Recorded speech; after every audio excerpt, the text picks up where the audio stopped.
मोदी मंत्रिमंडल ने गुरुवार को एक देश एक चुनाव को लागू करने संबंधी विधेयकों को मंजूरी दे दी और मसौदा कानून मौजूदा शीतकालीन सत्र में संसद में पेश किए जाने की संभावना है। प्रधानमंत्री नरेंद्र मोदी की अध्यक्षता में हुई केंद्रीय मंत्रिमंडल की बैठक में यह बड़ा फैसला लिया गया। सरकार विधेयकों पर व्यापक विचार विमर्श करने के इच्छुक है, जिन्हें संसदीय समिति को भेजे जाने की संभावना है। बताया जा रहा है कि सरकार समिति के माध्यम से विभिन्न राज्य विधानसभाओं के अध्यक्षों से भी परामर्श करने की इच्छुक है। सरकार ने एक देश एक चुनाव योजना पर आगे बढ़ते हुए लोकसभा, राज्य विधानसभाओं और स्थानीय निकायों के चुनाव चरणबद्ध तरीके से एक साथ कराने के वास्ते उच्च स्तरीय समिति की सिफारिशों को सितंबर में स्वीकार कर लिया था।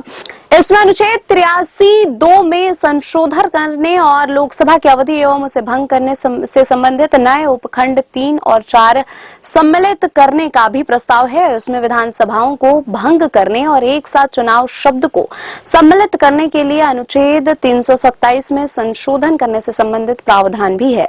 सिफारिश में कहा गया है कि इस विधेयक को कम से कम 50% राज्यों से अनुमोदन की आवश्यकता नहीं होगी। हालांकि लोकसभा और राज्य विधानसभाओं को छोड़कर स्थानीय निकाय चुनाव एक साथ कराने के किसी भी कदम के लिए कम से कम 50% राज्य विधानसभाओं के अनुमोदन की आवश्यकता होगी। क्योंकि यह राज्य के मामलों से संबंधित है, उच्च स्तरीय समिति ने 3 अनुच्छेदों में संशोधन, मौजूदा अनुच्छेदों में 12 नए उपखंडों को शामिल करने और विधानसभा युक्त केंद्र शासित प्रदेशों से संबंधित 3 कानूनों में बदलाव का प्रस्ताव दिया था।